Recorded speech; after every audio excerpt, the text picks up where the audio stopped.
다시 등장한 관세 리스크, 시장은 꽤나 강한 면모로 이겨내고 있는 듯합니다.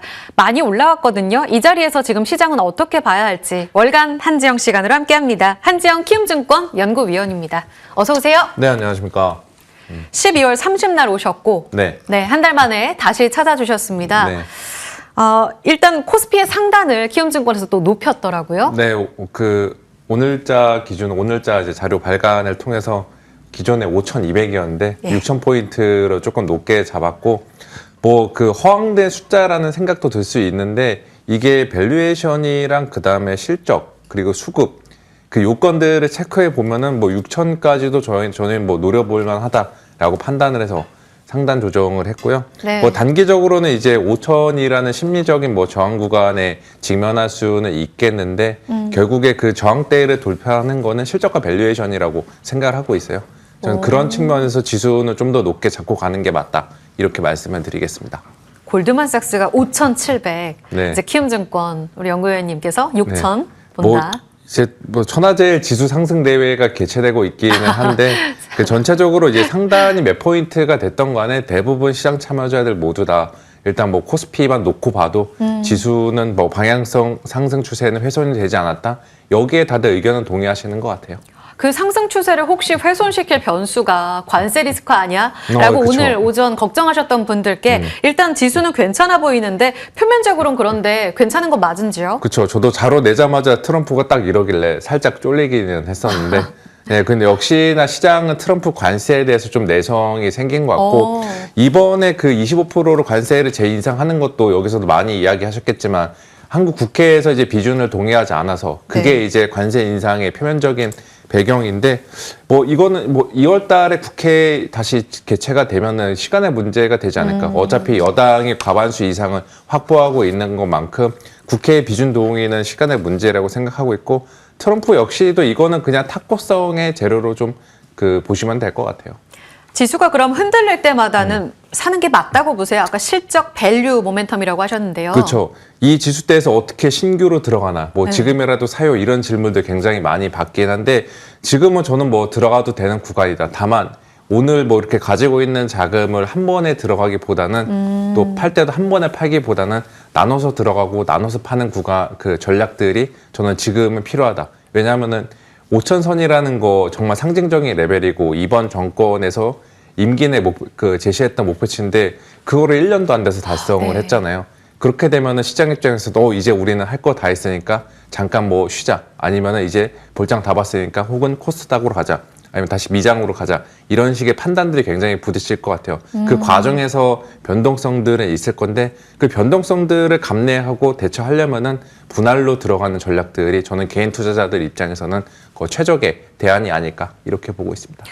지수 조정받을 때마다 담는 게 맞을지 방금 말씀하신 그 수급이 옮겨가는 코스닥으로 네. 가는 게 맞을지 궁금합니다. 코스닥 3,000포인트 지금 키움증권 하우스에서 어떻게 보세요? 3,000포인트는 모르겠어요. 3배가 올라야 되는 지수가. 근데 3배가 언제 오를지는 중장기적으로는 언젠가는 가겠죠. 근데 이제 장기적으로는 모두가 죽는다라는 케인즈의 말처럼 저희가 장기로는 저희가 지금 볼 필요는 없고 단기적으로 봤을 때 모멘텀은 있다라고 보고 있습니다. 일단 코스피에 투자했을 때 상대적으로 소외를 느꼈던 개인 투자자들의 그 만의 심리가 코스닥에 지금 작용하고 있는 것 같고 정책적인 내러티브도 지금 붙어 있는 상태 속에서 올라갈 여건들이 있어요. 특히나 최근 이틀 동안에 코스닥을 끌어올렸던 거는 금융 투자를 중심으로 들어왔던 ETF 수급.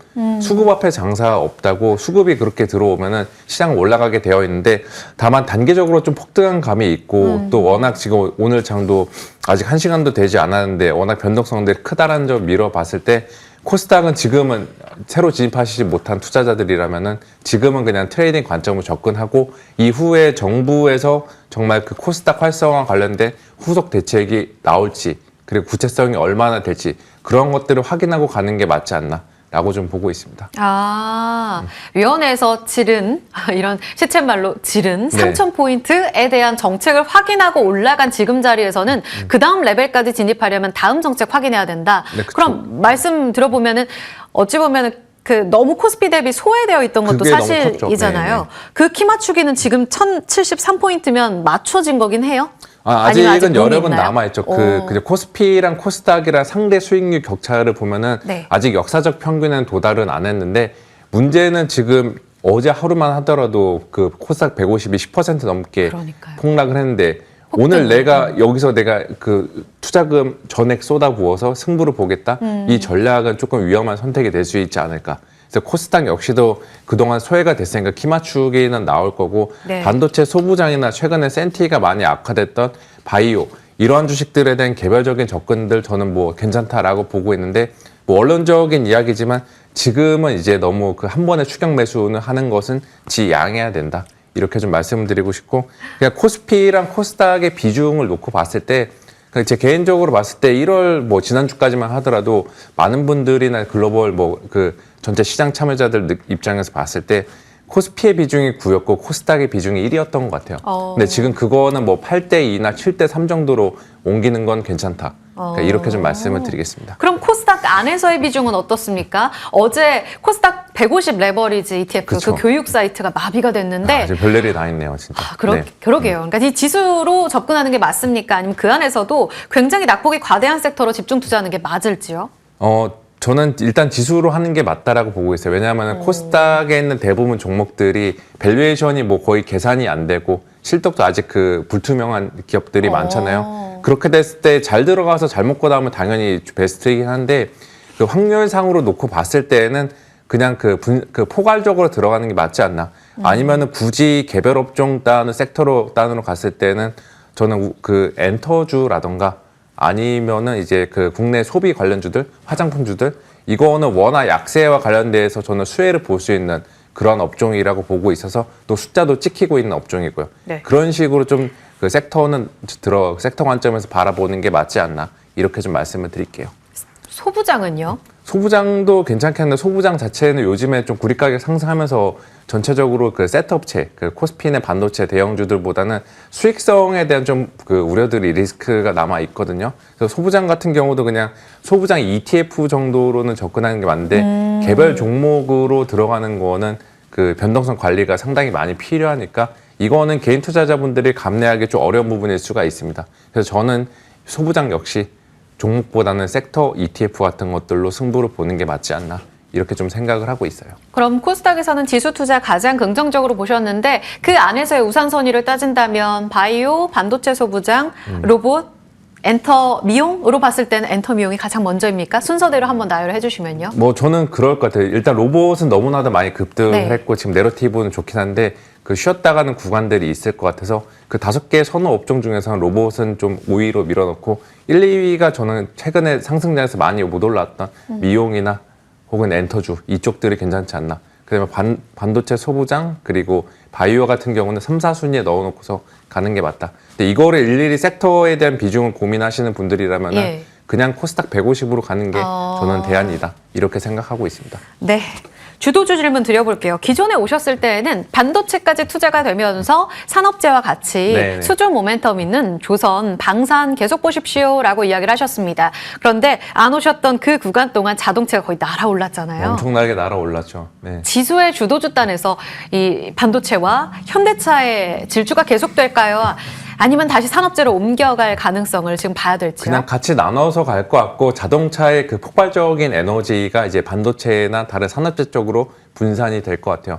뭐 상식적인 이야기지만 개별 시가총액 3위 주식 하나가 한 달에 80% 정도 폭등을 했으면은 그 이후에도 연속적으로 폭등하기는 조금 어렵잖아요. 그래서 지금 자동차 같은 경우는 저는 보유자의 영역이고 이번 관세 리스크 같은 경우는 저는 노이즈이기 때문에 굳이 관세를 맞았다고 자동차를 팔 게 아니라 들고 가시고 신규 진입을 고려하시는 분들은 이번 주 목요일이랑 수요일에 또 실적이 있잖아요. 현대, 네. 기아차, 기아.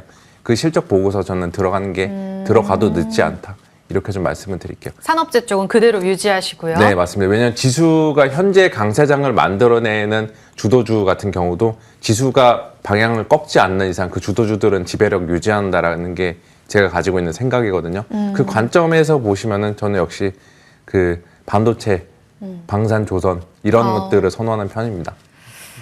늘 예상된 위기는 위기가 아닌 것 같아요. 그렇죠. 연구원님 어때요? 지금 놓고 봤을 때 시장에서 4,500, 5,200, 6,000까지 상단은 높이셨는데 하방은 단단한 건지 지금 키움증권에서 보는 시장을 뒤흔들 만한 변수는 뭘로 보시는지요? 그 아무래도 뭐 그 시장 코스피를 5천을 보냈던 핵심 이제 주식은 반도체였고 반도체 쪽에서 악재가 나오면 그건 시장을 뒤흔드는 거죠. 그 악재라고 하면은 메모리 가격이 기울기가 완만해진다던가 꺾여 버리게 되면은 그게 이제 시장의 방향성을 틀어버릴 수 있는 가장 큰 리스크인데 그래도 일단 1분기까지는 저희가 메모리 가격 상승은 다들 확인이 되고 있잖아요. 1분기까지는 크게 걱정할 필요는 없지만 이제 2분기부터 나오는 가격 흐름들에 대해서는 저희가 예의주시를 해야 된다. 이렇게 말씀을 드리겠습니다. 마지막 2월 전략 간단하게 듣겠습니다. 네, 5천이라는 심리적인 저항감에 부딪혔지만 이거는 저는 뭐 저항선 돌파 가능하다라고 보고 있고 여전히 코스피 대형주에 대한 비중들은 기존대로 조금 높게 유지하는 게 현재 장세에서 대처할 때 가장 좋은 방안이 아닐까 이렇게 좀 말씀을 드릴게요. 월간 한지영 시간을 통해 큰 그림 그려봤습니다. 포트폴리오 전략에 참고해 주시고요. 하이닉스가 3%, SK스퀘어가 4% 급등하면서 지수도 0.5% 올라가는 흐름 확인되고 있습니다. 다행이네요. 이 완만한 흐름 이어지길 바랍니다. 막판까지 성공 전략 이어가십시오. 한지영 키움증권 연구위원과 함께했고요. 같이 인사드리겠습니다. 고맙습니다.